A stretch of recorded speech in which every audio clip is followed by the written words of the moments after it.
একটা সত্য কথা কি জানো, আমরা যারা বাংলাদেশি ব্লিংস রয়েছি তাদের অধিকাংশ সবার বয়সই 10 থেকে 18 বছরের মধ্যে।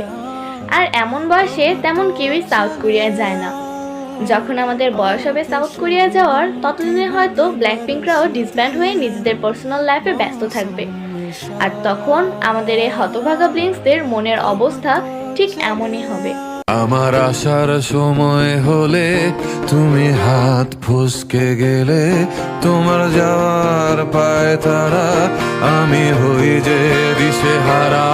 তুমি অন্য গ্রহের চাঁদ, আমার একলা থাকার ছাদ, তোমার ফেরার সম্ভাবনা অমাবস্যায় জোছনা, তোমার গোপন সব